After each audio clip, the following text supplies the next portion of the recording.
This one's deeply personal, and I've been wrestling with the idea of releasing it ever since we recorded it.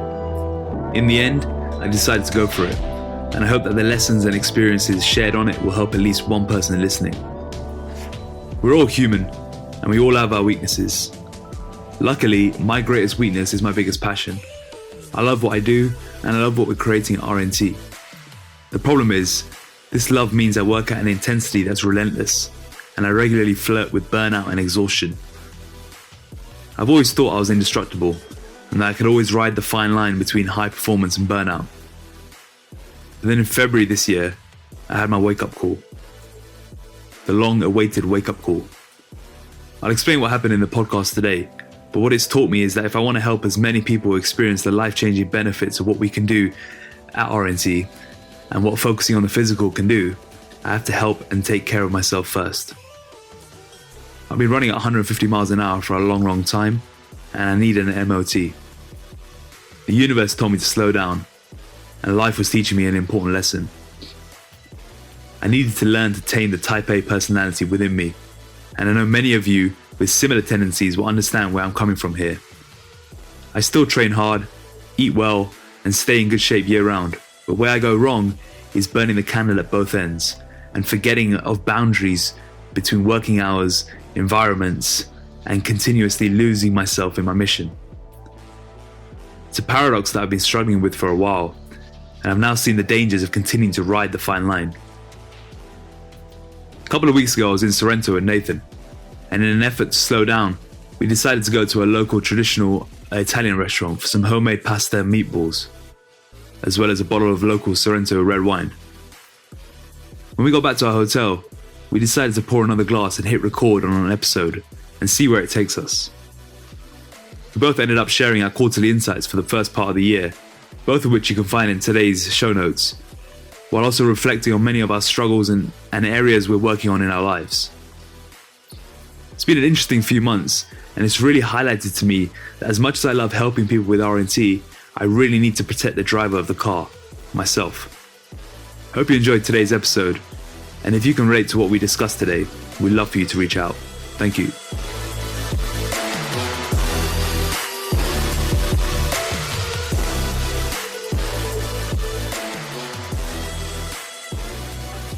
Welcome back to another episode of RNT Fitness Radio, and today I am joined by the hitman on the Amalfi coast, and we are in the town of Sorrento, just by the Amalfi coast, currently about a bottle of wine deep, and we are doing something different today in that we have decided to record on the fly.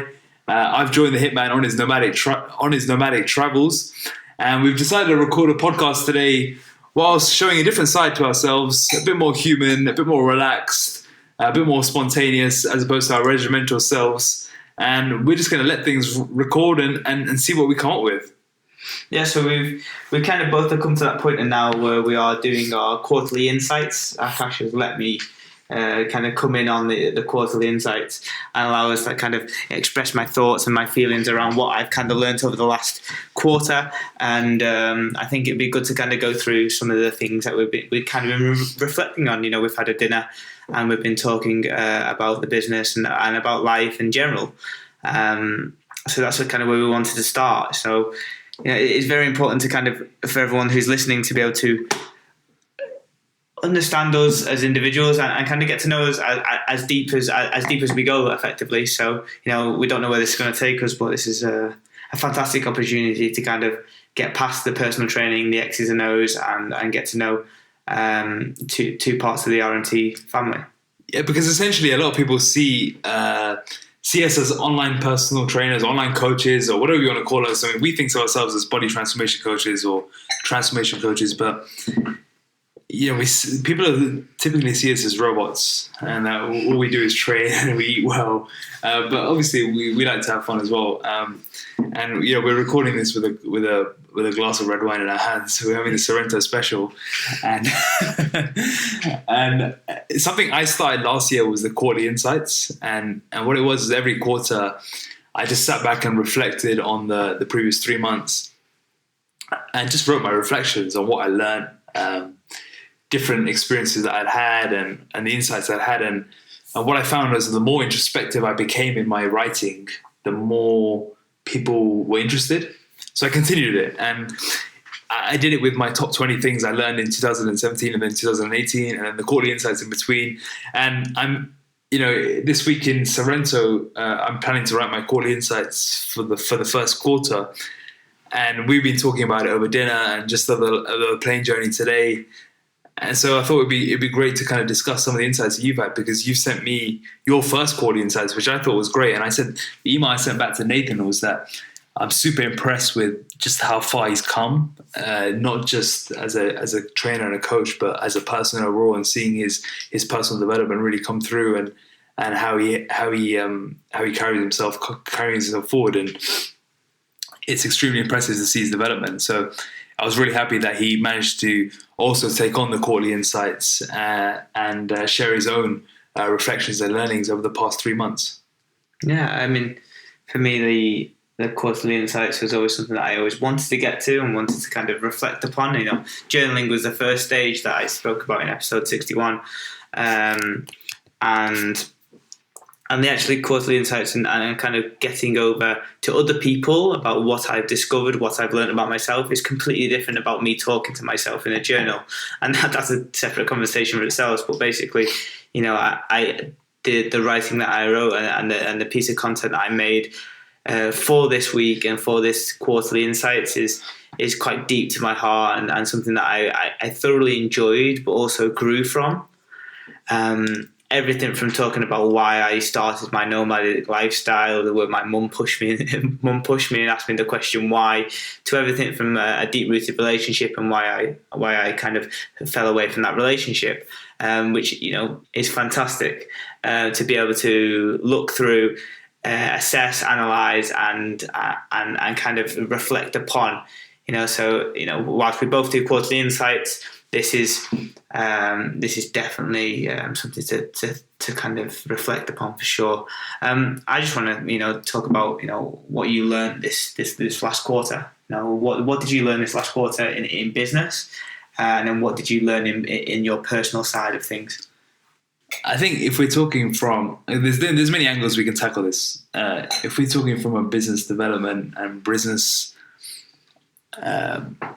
productivity point of view, let's talk from that, and that would be the art of time tracking. Yeah. That would be my biggest lesson learned from a productivity and from a strategic point of view. Because now what I've done is, since the start of the year, I've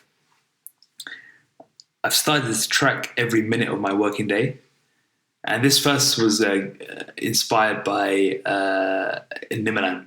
We both know Nimalan, one of our clients, and ever since doing that, I've just been so much more self-aware of how I spend my time, what I'm doing that's strategically growing the business, and what I'm doing that's a waste of time, and what I should be delegating, and what I should be outsourcing to other people. So that's been a real game changer. And then I've started using this app called Toggle, and what I can do is I can segment each part of my working day by projects. So I have things like strategy or marketing or operations or client management, or all the different facets of the business. I can now track each part of it and see where I spend my time. And what it's done is it almost gamifies the whole situation. You start treating the business like a game, and it makes it more fun, because you think, okay, how efficiently can I do a certain task, or where am I going wrong, and where can I improve? And what it's now doing is it's allowing me to put or think about putting systems in place, processes in place, or looking for different hires outside of coaching that can help take everything to the next level, while staying true to the vision. And I'd say that's probably the biggest game changer from a business development point of view and productivity point of view. Do you think that this is an interesting question that we find with a lot of people that do steps, that do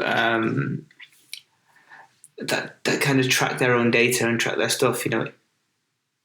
Is the element of tracking necessary, or is it the mentality that comes behind? It's definitely the mentality, because what I find is once the stopwatch is on, once the timer's on, then all of a sudden I'm way more productive because I know that there's a time there and that it's going to be reported and I'm going to be held accountable to it because I've got to then send that report to someone else who's going to review it, consultant.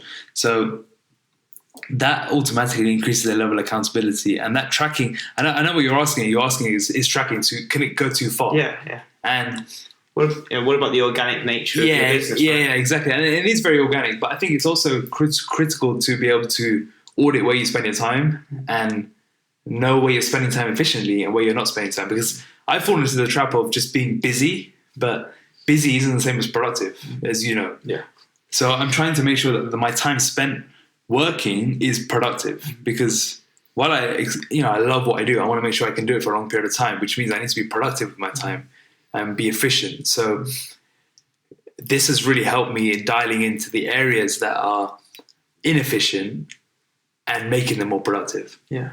It goes with your personality type as well, doesn't it? You got to be able to either, assess where you are in terms of your personality type. What type of personality are you? The overachiever? Are you the person that really goes for it and sacrifices health or sacrifices different aspects of their life? And kind of, are you the person that really, kind of strategically implements everything? I think for you, you're definitely a person that just goes for it and kind of really, really just puts everything into your work, right? And like by doing this, you get to be able to segment it and control your day, control your week, and that's a fantastic element of your business. Yeah, I mean, it's a paradox, right? Because on the one hand, it's great because it allows me to push the business forward, and because I love what I do, it's very rare for people to say they actually truly love what they do. But hand on heart, I love what I do, and we see how much of a game changer what our coaching can be, and how many lives we can change through our coaching.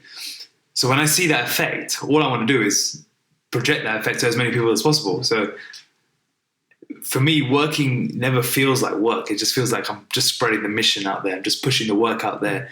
I'm just pushing my purpose out there.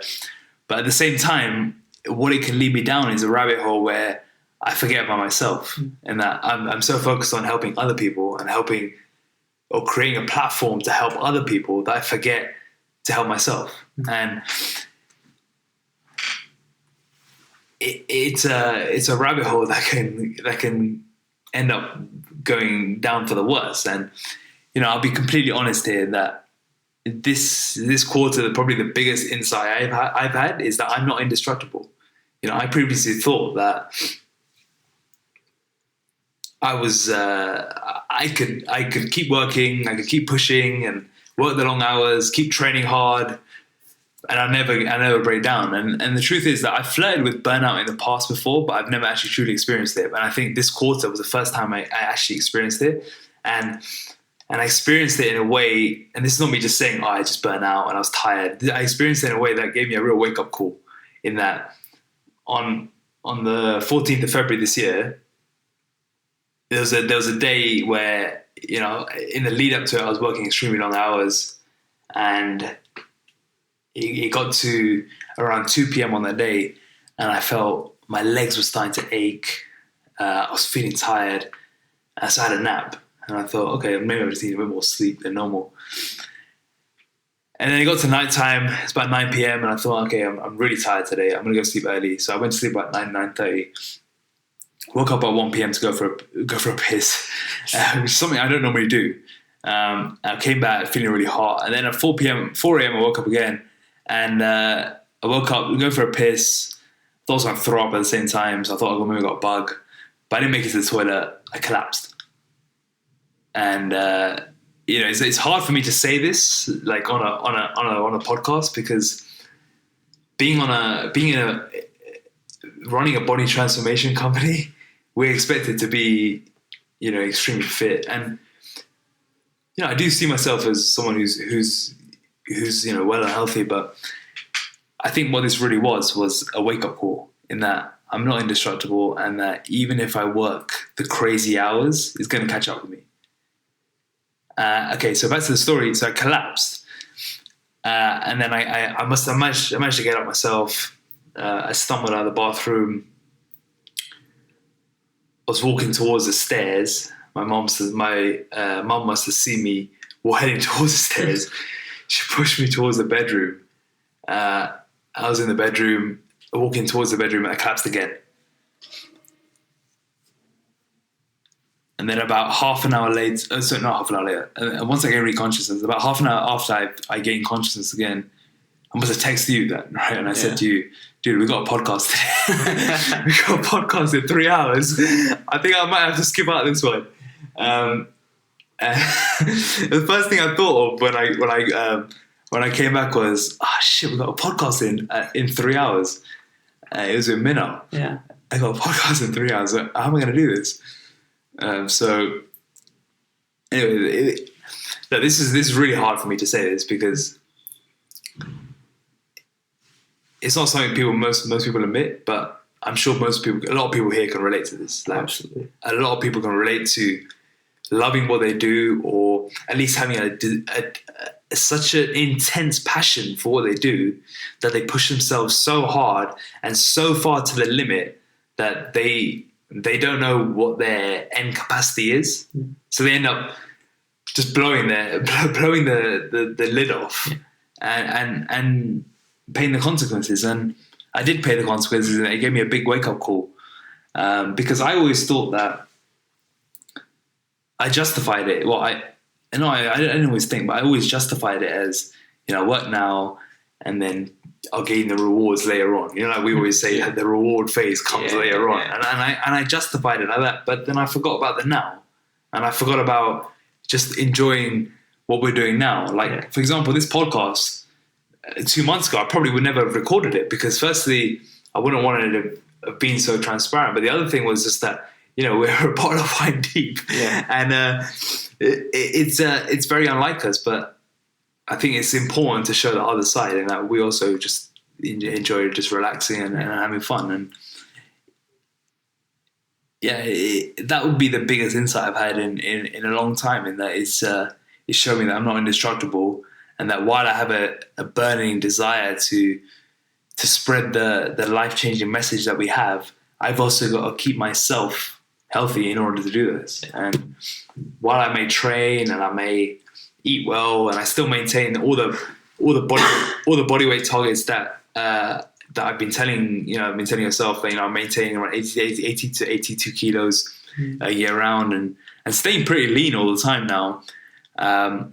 It's more than that. It's taking care of stress management. It's taking care of boundaries between work and life and home life, and it's implementing strategies that give you self-care beyond just the physical fitness. Yeah.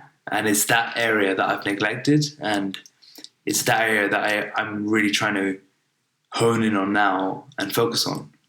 Like, for example, I think you said to me, I thought we're just going to be working all week.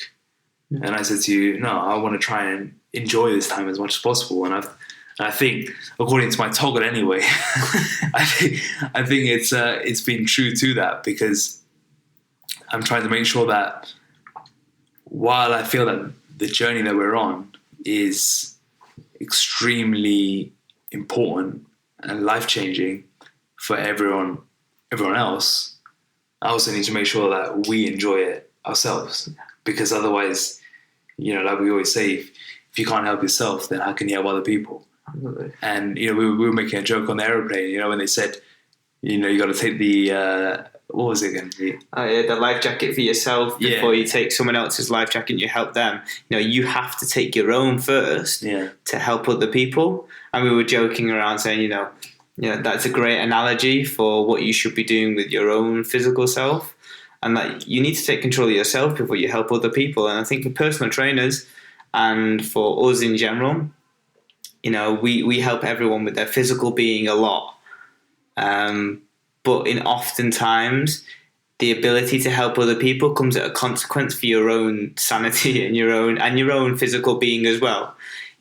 For those that don't know what a personal trainer day looks like in general, it generally starts at 4:30 a.m. and finishes at 9:30 p.m. most days.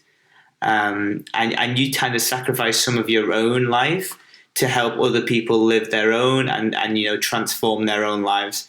So we've done that for years, And when you transfer that into a business, you transfer that into an online market, it doesn't change how much you work.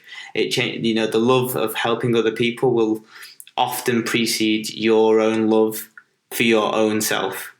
And I think, what I've spoke with Akash before and actually, get from his journey over this last quarter is that, our own self is very much important. And we need to give more back to ourselves, and then we can actually give more back to our clients and more back to our friends and our family and the relationships that we have in our lives. Yeah, and that's completely spot on. And sometimes you just need that wake up call, and I think everyone here has had that wake up call at some point in some part of their life. Anyone who's a hardworking type A personality where they never feel like what they do is enough, and that's where I struggle from a lot, is where you always want to do more, you always want to help more people, you always want to push the message out to more people, but there's never a sense of, okay, this is good, like I'm content with this. But that's just the nature of type A personality. And I heard on I think it was a podcast with Greg McKeown. I'm not sure how to pronounce that name, but he's the author of Essentialism, and he said the hardest thing for type A personalities is to say no and to take a nap or to just take a break. And that can be a challenge in itself, and that can actually be one of the best things you can do for yourself as a type A personality. And I'm trying to embrace that more, even though it's extremely tough to do so. Now, even today, I said to you, all right, about 4 p.m., I said, all right, we're off. Let's go into town. And then you said to me, oh, we're going to do an hour work when we get back. And I said, no, we're just going to take the evening off today. We don't need to work at 10 p.m. tonight for an hour. Let's just take the evening off. Let's take care of ourselves. Let's enjoy it. We decided to record a podcast instead. So I don't know if we've taken the evening off, but hopefully that relates to a lot of people, because I think there are a lot of people that are struggling with this sense of not doing enough. Yeah. And I'm not saying I've overcome that. I think it's going to be a work in progress, and it's going to take me a while to get out of that. But what this has done is it's heightened my self-awareness to a new level now, because now I'm even more conscious of it, and I'm so conscious of how I spend my time now. And this toggling thing has really helped, and it links back to the thing we spoke about. The toggling has really helped, because now I'm trying to zone in on where I could be more efficient and hopefully use that time that I could potentially save to then put into myself. Yeah. Because if you save 30, 45, 1 hour a day by being so much more efficient, that's your workout, and therefore your workout time doesn't eat into your own time, I mean, it's a classic thing with trainers. A lot of trainers, they forget about their own training. Yeah. Or they use their own training as an outlet, but then they do that for a job, so it's not actually an outlet. Yeah. It's like, oh, but what do you do as a hobby? Like there's a guy in the industry called Luke Lehman, and he says, what do you do as a hobby as a personal trainer? And everyone's like, train, and like, no. What do you do as a hobby? Like something outside of the industry that it doesn't encapsulate you. And like, I think out of when I was on a course, 2 out of the 30 people said that they do something different than training as their hobby. One person played the oboe, and the other person said that they drank as another hobby. That was Lee. And the rest of us, didn't have a hobby. And for us, and for those type A personalities, their work is their life, and their work is a sole purpose. And they sacrifice lots of things to get to their goals and the kind of reach that they want to reach. I mean, ultimately, we all got in the industry for a reason. We all got in the industry to help people. And the reason I got into industry was ultimately because I saw the powerful benefits it had on my lifestyle. And I saw how it helped my self-confidence, helped remove my insecurities.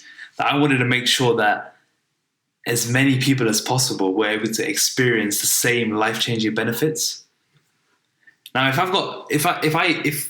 that's the reason why I've got into the industry, and it's such a potentially life-changing mission for a lot of people, then why shouldn't I be obsessed with my work?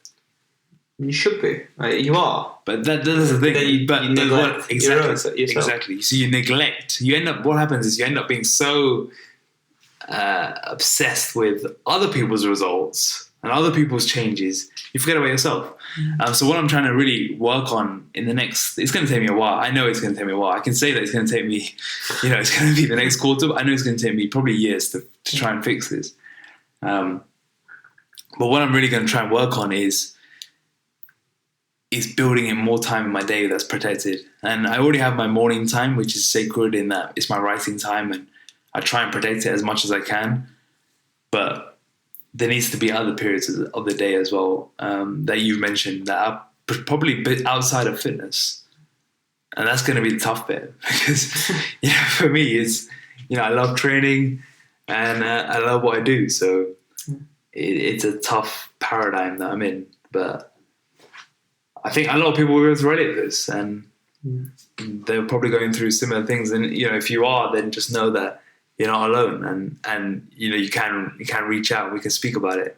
Yeah, I think, and what me and Akash were talking about today was that how often do you develop a skill, and like we spoke about my vision for my next year in 2020. And what that kind of has in hold for me, and what I want from that year, and a lot of things I've learned in the last quarter doing this nomadic lifestyle, as you like to call it, is that skills are very important, and new skills and developing those things are dependent on the place, and developing a skill for like scuba diving or different things like learning a new language, or just simply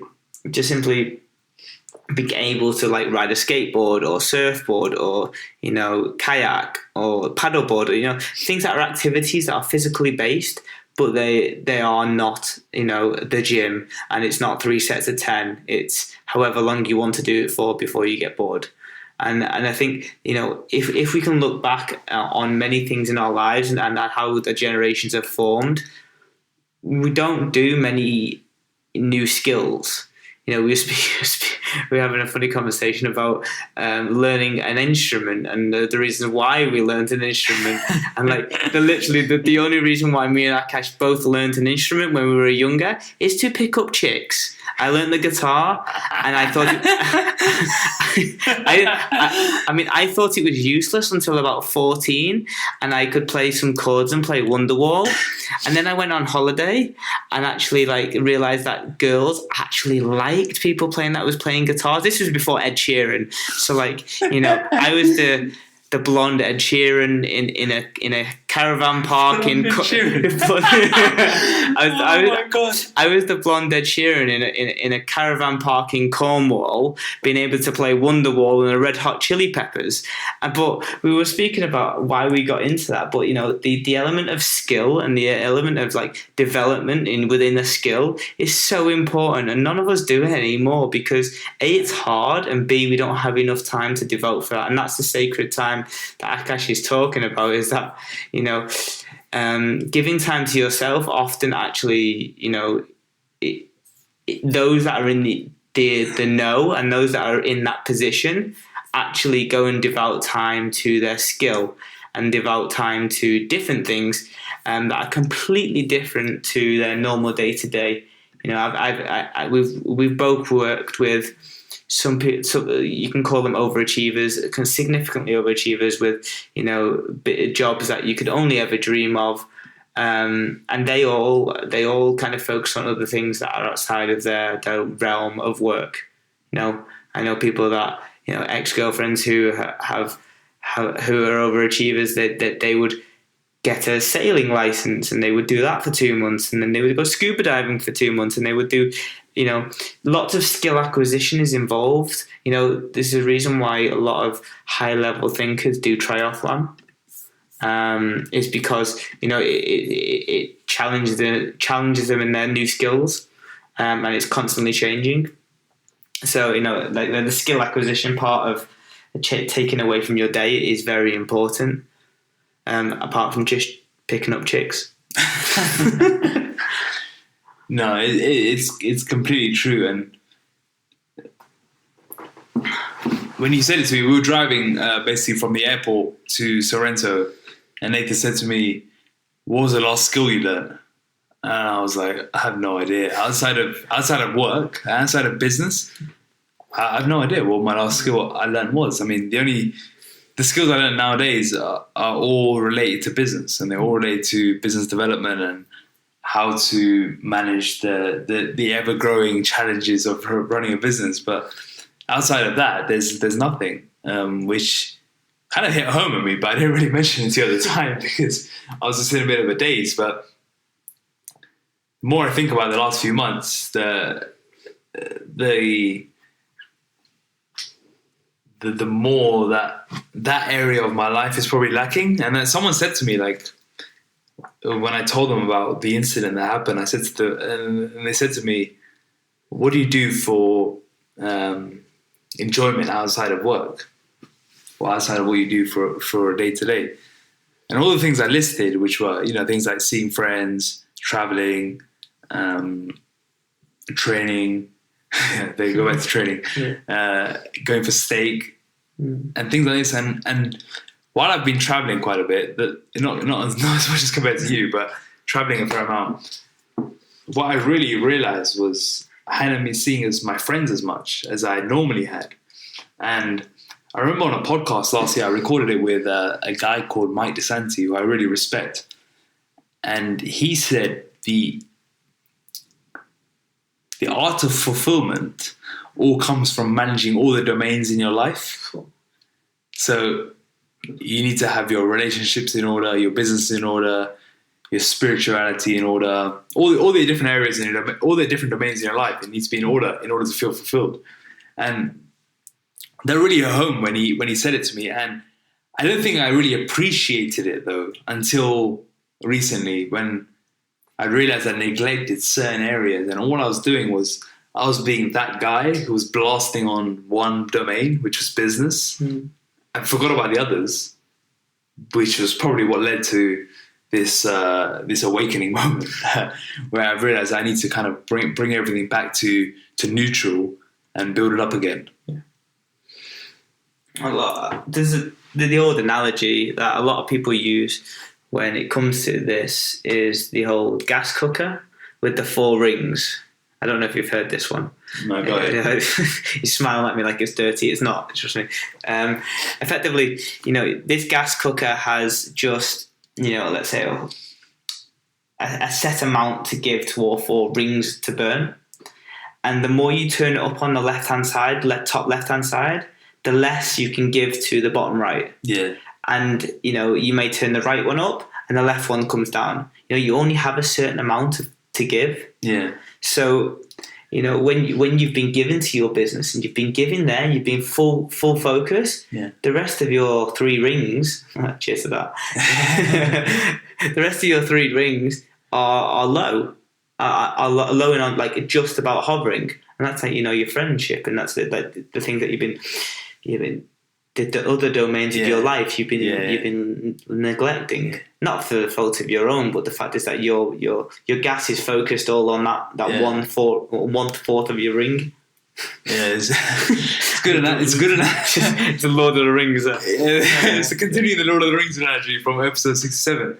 But no, it's a good point, and we're talking about it here, but I can guarantee you there's so many people listening to this that can relate to it. In that, we used to see it all the time where people would just focus on one area and would neglect the other areas. But I think a big part of this has been, and I know you are a big fan of it now, has been journaling. Yeah.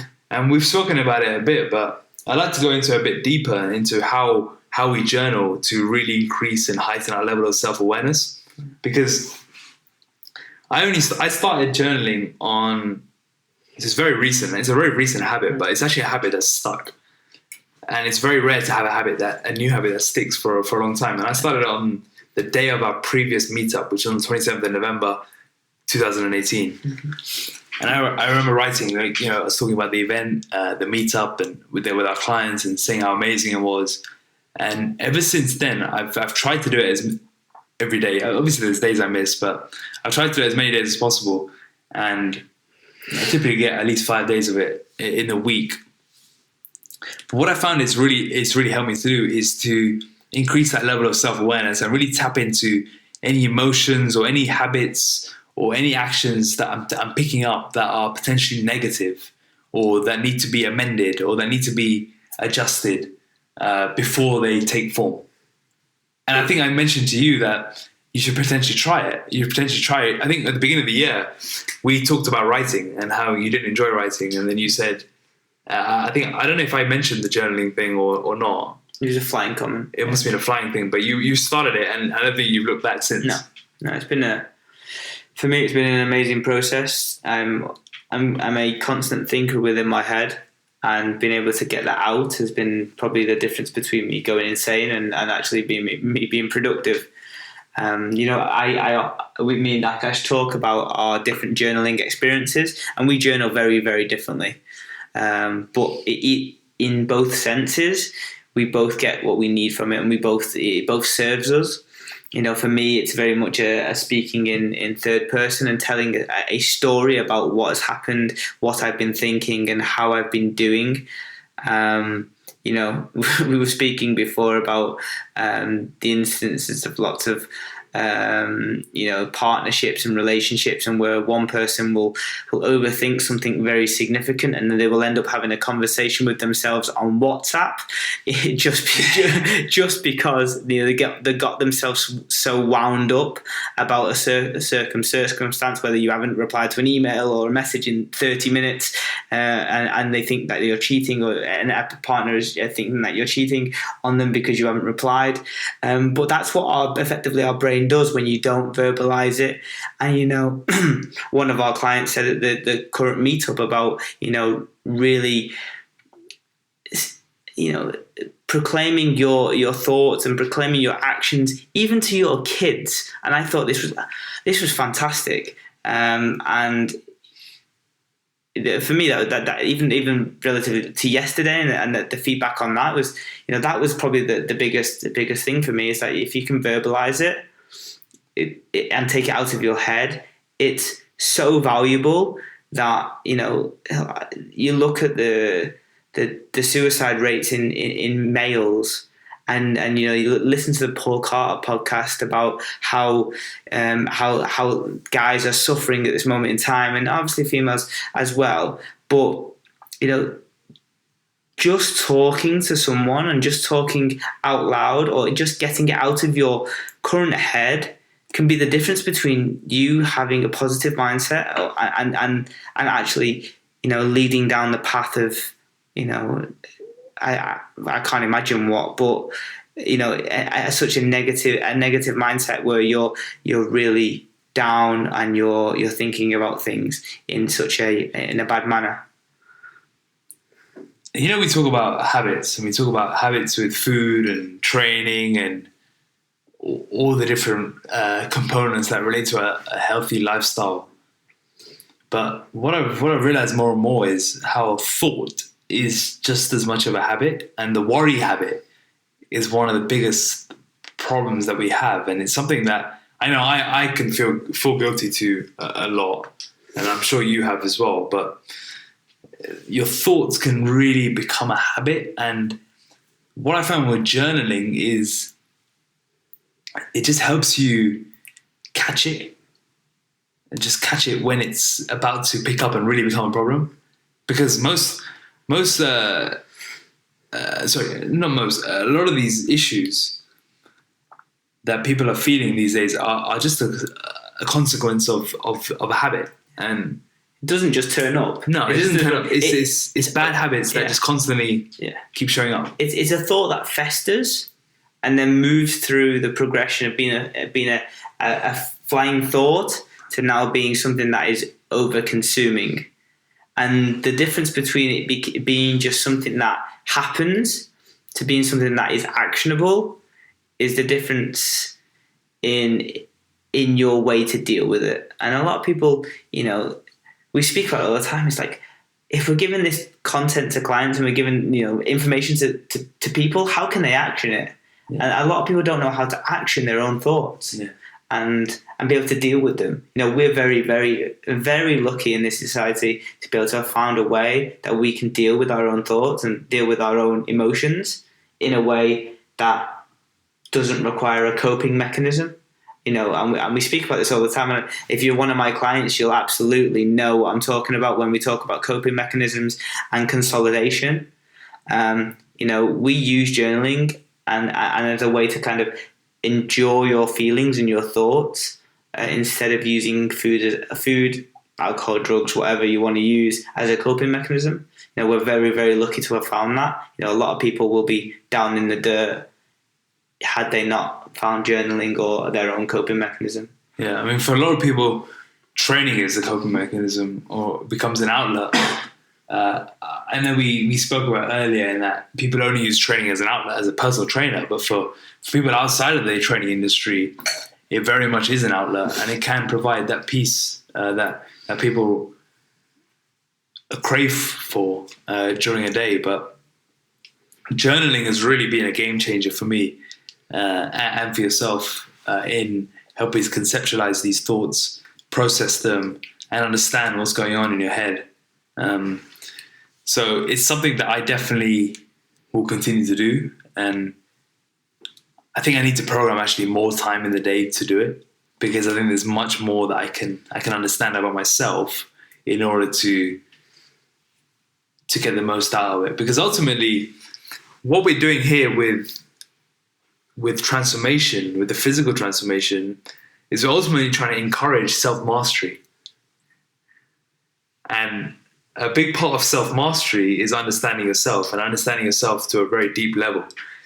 And I think for most people, instead of talking about most people, let's talk about ourselves. Okay? Yeah. For ourselves, if we're trying to achieve self-mastery, it's about understanding yourself to the best way possible. And I think you can only really, truly access fulfillment to the best level if you understand yourself to the best, to the maximum. And I think that's a journey in itself. We'll just let that one sit. You're 100% right, and that will be so. And I think it's also important. People don't never get there. I think so. Yeah, but I don't think we're there either. No, I haven't said. We're not there either. And I think this is really an important part that we say now, in that this is not meant to be some sort of personal development podcast or anything like that. We're not sitting on a perch. Yeah, we're not sitting. We're very much in the same position you are. Stooping low. And all we're doing here is we're just reflecting, and we're just talking between ourselves and hoping that you guys can listen to this conversation as a fly on the wall and hopefully relate to it and understand that everyone's going through the same thing. We're all on a journey here, and that ultimately life is exactly this journey, in experiencing different emotions and feelings and experiences, and learning how to deal with it.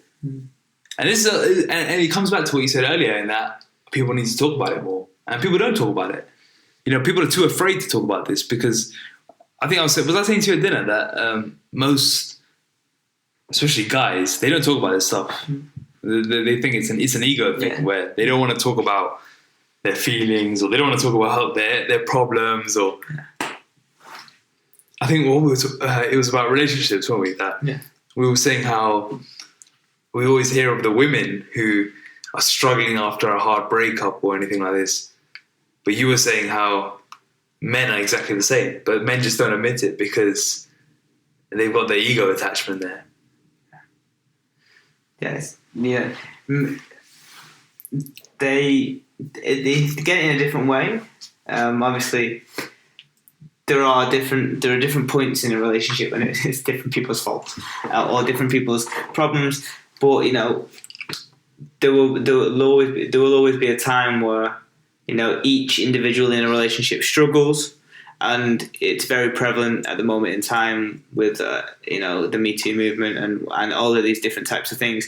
If we're a lot of women will get the sympathy and the kind of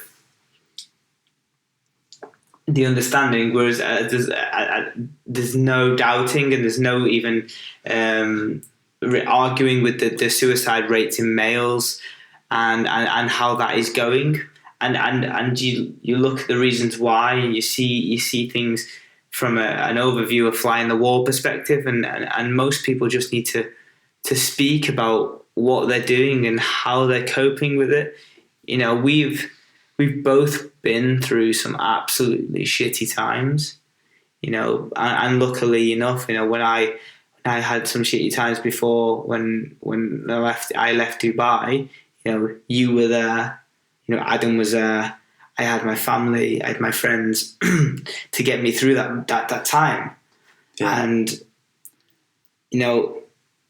I had an amazingly supporting girlfriend at the time. That effectively, for all the podcast listeners that know, that I went through a point of where I was very much 1 or 2 days away from going to jail in Dubai. Because I couldn't afford to pay my bills because of the previous company that I used to work for had to take some money out of my account that I owed them rightly due to a contracting issue. And I just couldn't pay the money because I had no savings and I lived Dubai lifetime to the full. And I was in an absolute pickle. That was the word. I was absolutely. It was Pete Tong, and without having those people around me, without having my friends, and people encouraged me to talk, and I really fought against it. But at that moment in time, luckily I was able to speak to people, was able to kind of be put back on the right track by the scope of friends that I had. And luckily, I came out the other side fighting and was now in a better position than I've ever been before. But I remember the times when I ran down to the shop to get a lighter and a candle to kind of do some meditation. And it doesn't matter what you could light a candle, and I tried to light a candle in my room, and I was just crying all of the time because I couldn't control myself. And I needed to speak to someone, and I needed to kind of talk to someone, but I actually couldn't. I couldn't speak to anyone because of the restrictions on WhatsApp and Skype in Dubai. So the only person I could get through to was WhatsApp, and I would WhatsApp 20 people at the same time to try and talk to people. And luckily, for me, I reached out, and for other people, they may not be as lucky as I am to kind of have the friends that I have and the people I have in my life. And you often hear of not even as bad as stories, ending up with worse outcomes for people. Yeah, one of the reasons why we talk about this is because the whole act of speaking out can help a lot. And I was telling you earlier how in 2017 in Mumbai, I was leaving the hotel, and one of my clients texted me just as I was about to leave the hotel saying, just pause while Nathan pours a glass. He's going to pour another glass now. Sorrento's finest over here. Yeah. The grapes of the gods. What was it? Yeah, so I was just about to leave the hotel, and one of our clients texted me saying, "I think I'm going to top myself." And I was about to leave the hotel, and my Wi-Fi was going to go, so I immediately asked for a hotspot in the cab, and I had to essentially just talk with this guy and just say that, and then just give him a sounding board to speak to, because he had no one to speak to. And all he needed really was to let it out and just and have someone to speak to. And ever since then, I just realized how people are lacking that communication and that real human connection, which is firstly one of the reasons why we speak about this, because I hear from so many people, I mean, across the business, how many people's lives we've changed, and how many difficult periods they've been through, from anxiety to depression to suicidal thoughts to everything you can think of. We've heard it, and we've seen the physical act as a vehicle to help change this. But at the same time, the reason why it works is because it works for them, is because they suddenly start shifting the focus from the exterior to the interior, and they really work on themselves. And we're, I don't know if we're the right people to speak to, but they always, they tell us, and they tell us these things and what they're going through. And they need other people outside of us to speak to. It shouldn't just be us. But because we hear it, that's why we can speak about it now. We can say that this is a real problem, and people need to be speaking about these issues and not feel that there's a stigma attached to it. Just the funny thing is that, I went through a point of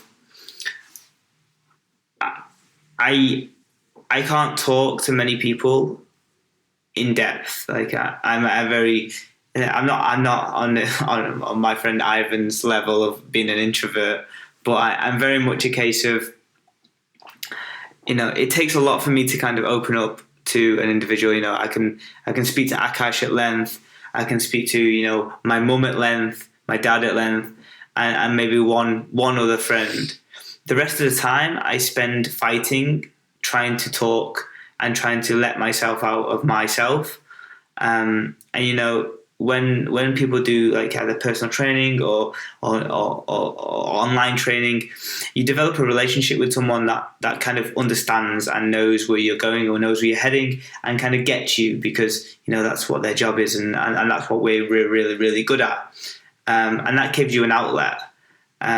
But when you don't have that outlet, you don't have that person to speak to, your mum may not be around, or you may not have that friend where you can open up to, is that you may not be the person to open up. You may not be the person to kind of let things go. You may think that, other people have got to open you up and they ask you the right questions.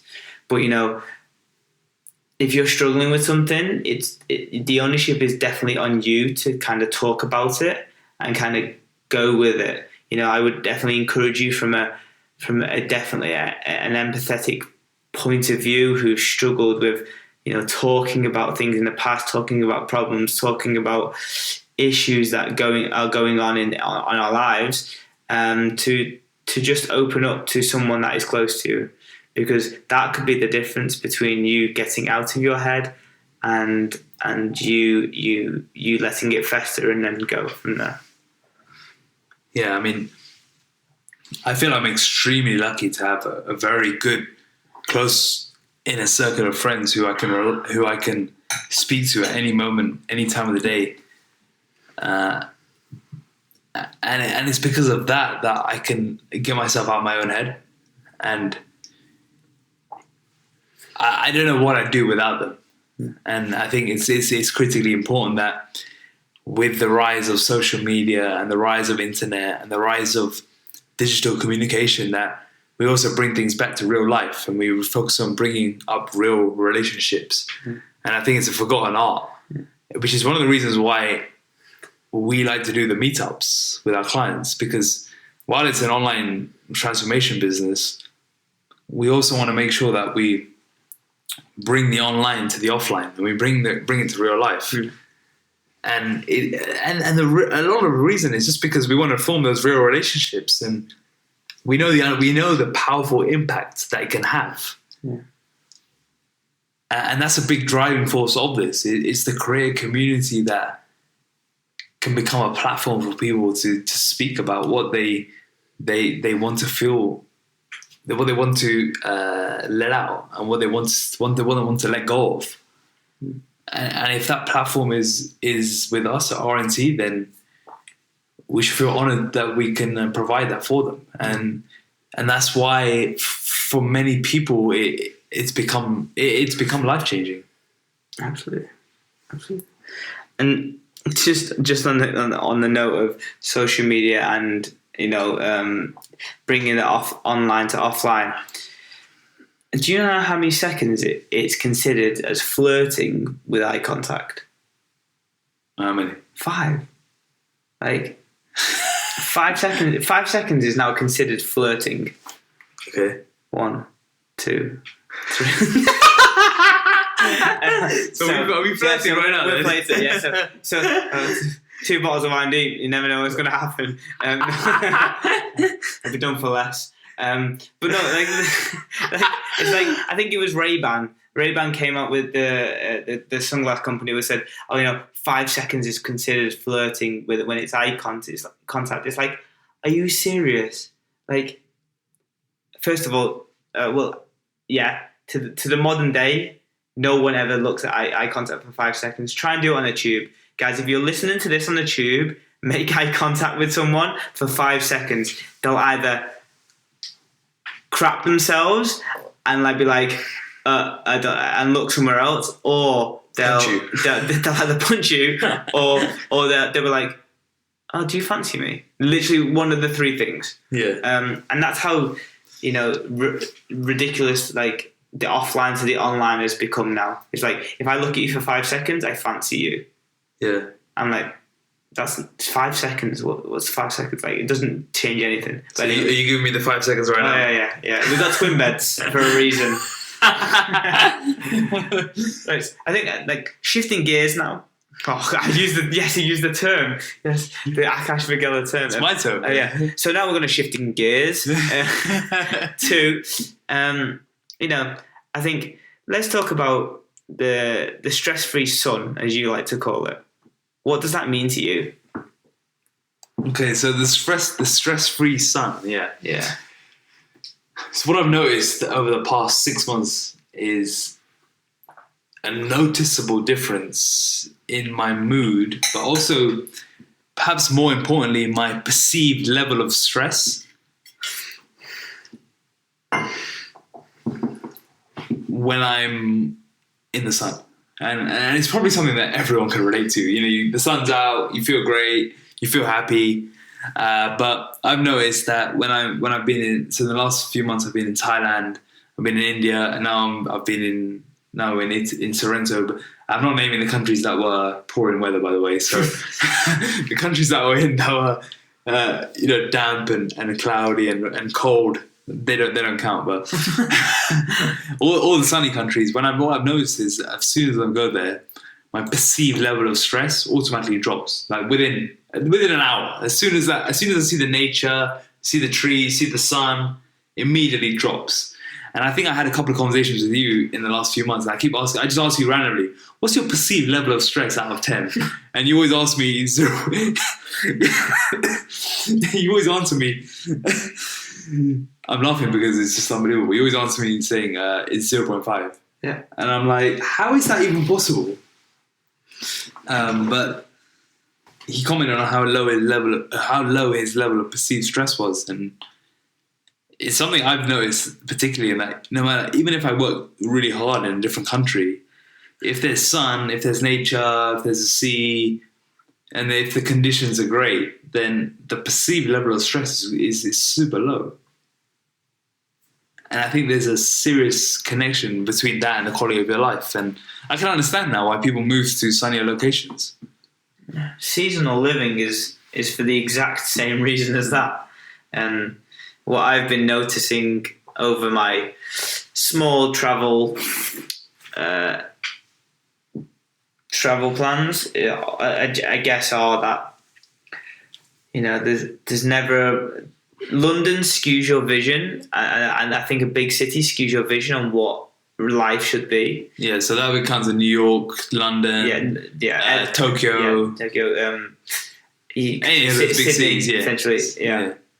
Is that they all skew your vision on what life should be. A lot of people will live in London to work in London to then pay for London living, and I know so many people that are in London right now that are struggling to live, that would potentially get a job somewhere else in the world, potentially for less money, but have such a better quality of life. But they just, a lot of people don't go through that phase until later on, where they value the quality of life versus various other parts of their life, and that's priorities, and that's everyone's, their own doing, and own kind of level of perceived priority. I would take a beach.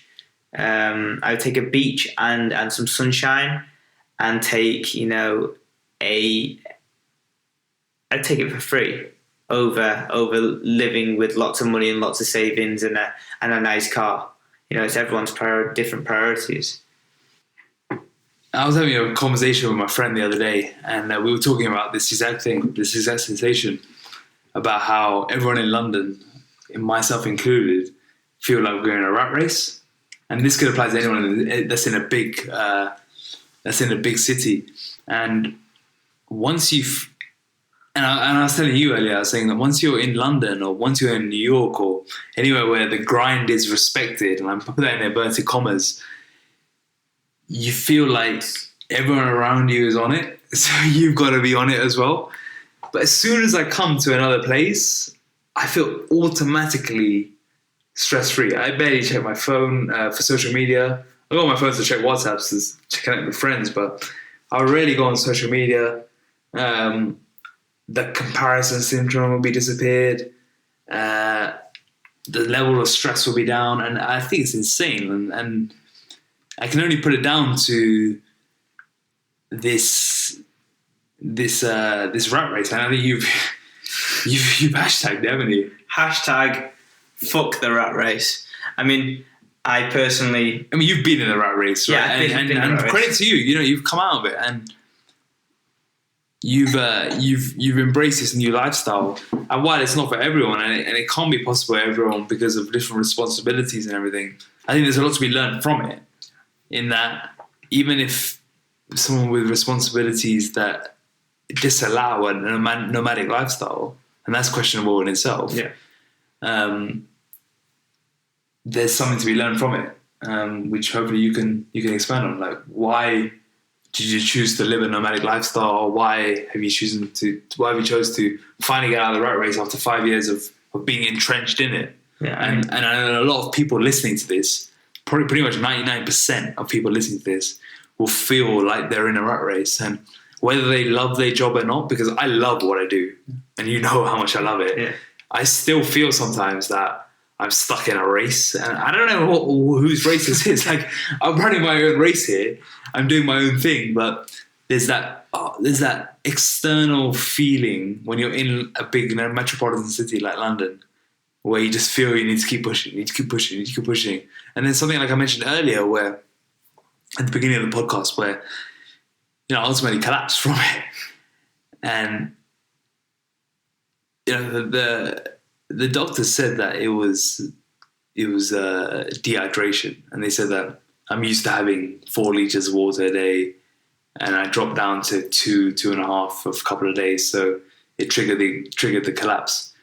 But come on, it's bollocks. Yeah, bollocks. I mean, that might be what's going on the surface level, but deep down, it's not. Deep down, I know intuitively that it was purely from exhaustion. Physical, mental, emotional exhaustion. And I think a lot of it comes from just being in that environment which facilitates that type A behavior. Fire. I think from my perspective, in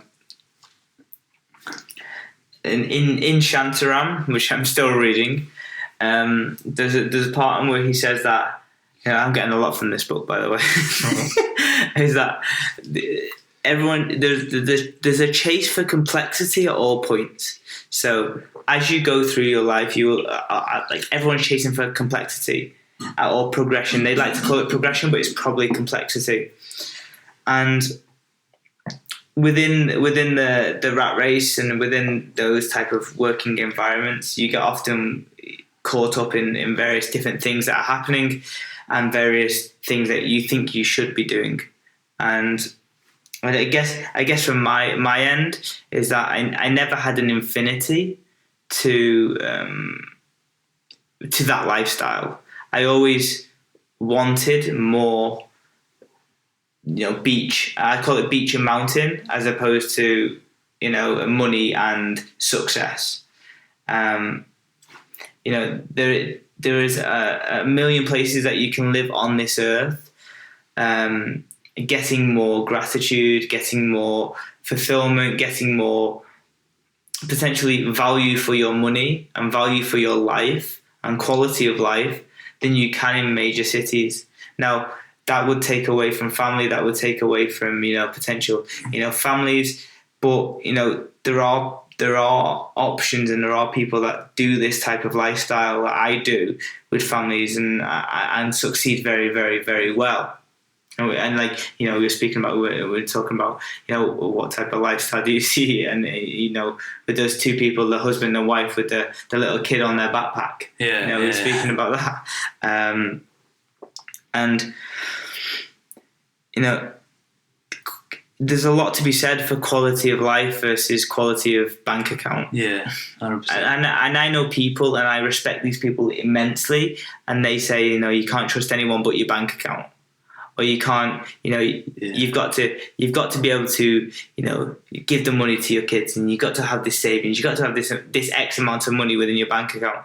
And I think whether or not you choose that the nomadic lifestyle it is for you, or whether it applies to you, the ability to have a quality of life as opposed to, working for life is completely different. That you see people in Indonesia or Southeast Asia that are just simply over the moon by living, by having time with their family. And you can compare that to kids and young individuals, and myself included, in our part of the world, that we are growing up in an entitled society where people think that things belong to them. Whereas these Indonesian kids, the Southeast Asian kids, I sat down and had a cup of tea. They made me tea in Petra, which is in Jordan, where I sat down with a husband and wife and a child, and they talked about how they lived in the mountains and how they loved their lives in the mountains. They had nothing, absolutely nothing, other than a donkey and some chai tea and some stone-baked bread, which was the best bread I've ever tasted in my life. Anyway, and they gave it to us for free without even batting an eyelid. They wouldn't take any money, and they just wanted to share their time. And values are different in different types of the world, but we should remember that even though we're in the rat race, or we're in this type of environment where complexity is key, that the values of our lives and the small values go a long, long way and can form your life in very different ways. Yeah, I think I completely agree.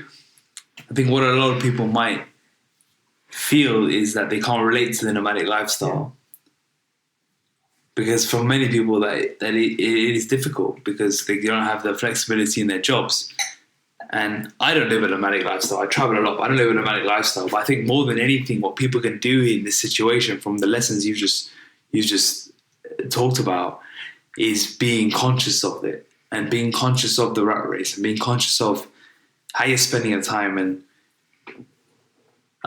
I've already mentioned it earlier in the podcast, in that this is one of the biggest take-homes I've had in the last 3 to 6 months, in that I need to be more conscious of it, because there is more to it than work. Even if the work you're doing is extremely powerful and focused on other people, because ultimately you got to serve yourself. So I think there is that fine balance to strike in what you've said just there. Yeah. And for some people, that's 3 times a year holiday. That's going away for weekends in the caravan, or people. Everyone has their own way of detaching from that lifestyle. You just have to find what serves you, and I love that saying. Whatever serves you, and you say it quite often. Elliot says it quite often. It's like, we'll find what serves you. Yeah. And it's about looking inside you and finding out what you actually need, what you actually want, and kind of where do you go from there. And if it's not working for you at this current time, find something that will serve you. It's very much an ever-changing statement.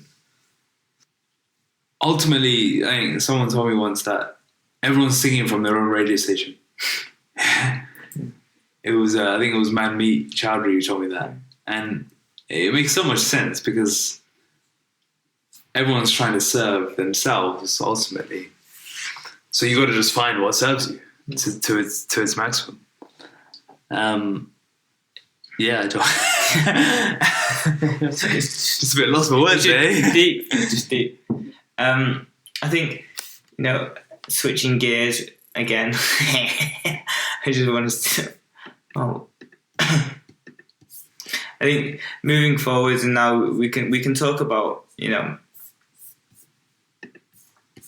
whilst all of this are our thoughts and all that are feelings within ourselves, we can talk about how that point there, which is what we spoke about within the quarterly journals, is that getting comfortable with your own thoughts and within yourself. So I spoke about this a lot within my quarterly insights, in that I've spent a lot of time searching for something else and something new and something to fill me as opposed to myself. And we go through either relationships, jobs. That's Akash. I just kicked his glass. Just there we go. Going through periods of time where you're searching for things to fill you, when actually what actually needs to fill you is yourself, and spending more time with yourself. So I spoke about why I went traveling, what that meant to me, the difficulties I felt when it came to discovering myself as an individual.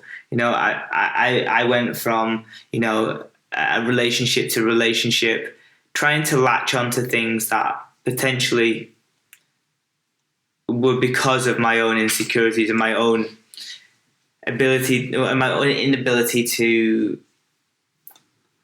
be comfortable with myself. A lot of people will probably resonate with this in the case of that they don't feel worthy of themselves, and they don't feel like they can stay within themselves, and they've always got to kind of be an identity of something else or someone else. Some people identify, from my perspective, some people identify themselves as personal trainers. Some people identify themselves as business people. Some people identify themselves as parents, or some people identify themselves as, working mums or something like that. They identify themselves as their job title, whereas actually, their identity is, only you, your personality, your likes, your dislikes, your opinion on, I don't know, Brexit, or your opinion. Yeah, I don't have one, but your opinion on what constitutes a really good red wine, and they're the things that matter, as opposed to what you identify yourself with. I felt myself being indoctrinated into the idea of having an identity of someone else, and having an identity of my transformations that I get with my clients. The feeling I feel when I get people's results and I compare them side by side is like no other. But for a period of time of maybe 3 to 4 years of my life, that was the only thing I actually valued in my life. I didn't care about my girlfriend at the time. I didn't care what food I ate. I didn't care that I'd only seen my parents 4 times a year. I cared that those pictures that I put together were the best freaking things I could ever put together. And I identified by that. And coming out of that space and identifying as myself was a process which it was really hard. A lot of people will use anything else to conform and anything else to kind of latch onto, apart from being comfortable within themselves. And I think of being comfortable within yourself and being able to know what you like is very, very rare nowadays. Very, very rare. I only found out about 3 months ago, that I'm more of a savory guy over a sweet guy. Like small things like that is like I get influenced by so many people in your life. Our self-development stuff and the ability to listen to people that are so influential in the self-development realm, whether it's Gary Vaynerchuk or someone else. They will all have influence on you, and therefore, your influence becomes basically theirs. But understanding what you actually want as an individual will allow you to be comfortable within yourself. And that comes back to staying conscious in who you follow on social media, because ultimately, what you see, what you take in, is what you're going to become. Your thoughts will become that.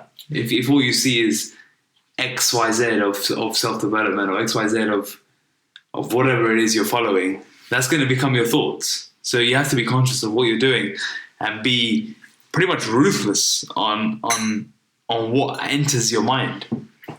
In terms of identity, identity is always going to be fleeting, and that's going to be phasing in whatever life stage you're in. But the idea of being completely comfortable in yourself is something that we all need to embrace. I don't want to say people, because I don't want to sound like it's not us, because it is very much us. We are very much included in this, and it's very much speaking as a collective. And I was thinking about this earlier today and a couple of days ago as well. I was like, I've always thought, when I've done solo travel, I've done four trips of solo travel, and I've always said that after 4 or 5 days, that's enough. And then I've been thinking to myself, maybe I need to push myself and challenge myself to 30 days and see what happens. Because maybe that's, when it gets tough and when I feel like it's getting uncomfortable, that's when I really need to lean into that dip phase. Yeah, exactly. The dip. Maybe that is the dip. Yeah. Maybe that is the time when I need to lean in and embrace the thoughts and embrace the, as we can probably admit, a bit of loneliness, which does come with solo travel. So that was an interesting insight. I actually wrote that in my journal yesterday, and I wrote, should I try a 30-day challenge in May to June of solo travel, which I've never done before, but I know you're smiling at me listening to this, but it's something that I'm thinking of doing, because maybe it's that exact thing where it's embracing that dip that comes with something completely new. And I've always thought of it as it's not for me, or that's when I need real close human contact, or that's enough. Like I've had enough solo travel. But maybe that's the time when I need to lean in and think, no, this is when I need to go for it. This is when I need to really look inside, be introspective, and learn what I'm all about, and learn what makes me tick, and learn what makes me strive forwards towards whatever goal I want to achieve. Maybe the reason why I keep asking myself, how far do I need to push, is because I haven't spent enough time thinking about that exact question. Getting comfortable being uncomfortable. Yeah, I used that last week, didn't I? Oh, classic. Such a good term. Getting comfortable being uncomfortable, yeah. Yeah. So I think, getting uncomfortable for me is definitely some element of running. So we'll move on to the switching gears of how have you found the running? Obviously, talk me through the charity and kind of, I obviously know I'm coaching some of the guys that are going through this at the same time, but what elements are in this running thing that you got going on, and why is it important? Yeah, so for the listeners who don't know, I'm doing a half marathon on the 14th of April, which will probably be just before this podcast, just after this podcast is released. And it's a half marathon in Birmingham. It's to raise money for Operation Smile. And we're doing it as part of an initiative called Get Up and Give Back, which was founded by an entrepreneur called Dan Hill, who's using this Get Up and Give Back platform to raise awareness raise physical and mental health awareness for other entrepreneurs, whilst also raising charitable funds for Operation Smile. Now, initially when I was approached, I thought it was an interesting idea, the idea of doing a half marathon. And then I was in Thailand, and when I was spoken to about it, when Dan rang me up and he said, we've got this idea, what do you think about it? And I said, yeah, okay, it sounds good. And then just after the phone call, I spoke to my cousins, and I told them the idea, I said what we're raising for, and they said, well, every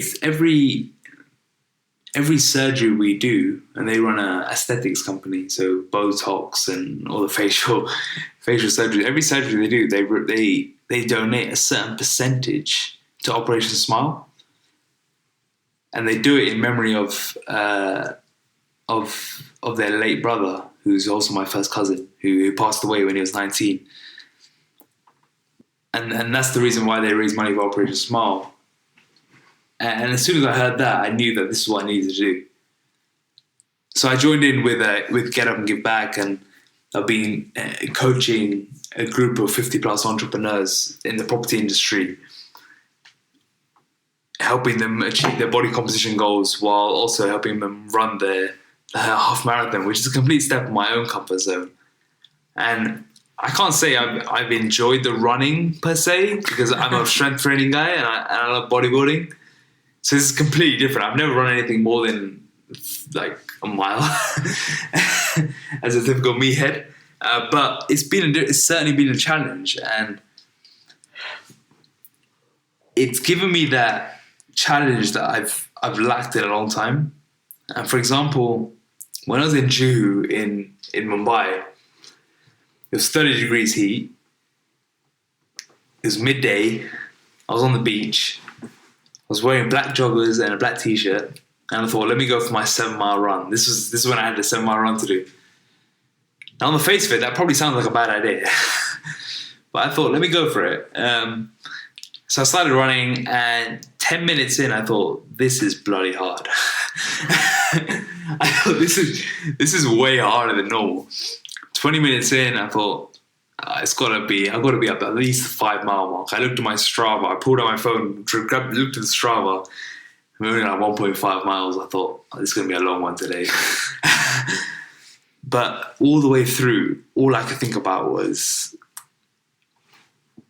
I'd say 4 things. Okay? The first one was all the people that I'm running with. And I thought about all the peer level accountability that I've created with running with 50 other people. And I thought, if I let these people down, I'm letting myself down. So that was the first thing that got me through. Second thing here was the goal of raising enough money for 365 smiles in the year. And hearing and thinking about what we can do for these children drove me forward. The third was, we've got a couple of clients who've run ultra marathons, who've run extreme 100-mile events. If they can do it, surely I can do it. And the fourth was the whole metaphor of the physical is the vehicle. And if I give up on this at mile 3, mile 4, then I'll be giving up on everything and everything else. And it's just a metaphor that how you do one thing is how you do everything. So I kept thinking that this is this is an important lesson, and we always talk about the physical being the vehicle, and I think I truly do believe that to be the case. And I think the mindset that you have to have in order to achieve a physical transformation or any sort of physical endeavor that requires you to push through your comfort zone does translate to all areas of your life, and this is no different. And if you're running something like a 7 mile, 8 mile, 9 mile, 10 mile, whatever it is, half marathon, full marathon, it's that exact same mindset you need to use that you'll probably be using at the end of a body transformation or a bodybuilding prep, where you're pouring everything into the physical being. And it's that mindset of never giving up and always pushing through the hard bits that's going to carry over as a metaphor in all areas and all domains of your life. And that's the biggest lesson I've learned from the running. And for those that are doing something like this, what are the progressions that you need to take to kind of get yourself in shape and kind of, you know, the technicalities aspect of it? I mean, I'm no running expert, right? So I have no idea about the technicalities, and in reality, I'm just doing this for a new challenge. Like after the half marathon's done, I'm gonna go back to my usual strength training. I'm not a runner by heart, so it's not going to be something I'm going to continue. And I've done it very simply. I literally started with 1 mile, and I've added a mile a week. Then I got to 10 miles, and I'm doing a deload, and that's it. I've not done anything complicated. And I'm sure you can do more advanced running programs where you're running 2-3 times a week, you're doing intervals, you're doing all different sorts of things. But I still wanted to keep training. I still wanted to keep bodybuilding. I still wanted to keep strength training and keep my strength up. So it was never the ambition to go completely all in with running and forget everything else. It was just a challenge that I wanted to do. So for me, it's just been once a week doing a long run and continuing my strength training elsewhere. It's getting late in the town of Sorrento here. Yeah. And I think this episode was a bit different to the norm. We've obviously opened up a bit more. Hopefully people can relate to this and see different parts of the journey that we're on and how we're not just robots behind a computer. It's been an interesting chat here, and hopefully people can relate. For more information, please visit www.rntfitness.com. And if you know any family or friends who may be interested in some of the topics that we've spoken about today, would potentially like us to dive into it more, then please reach out to us and share the episode with them.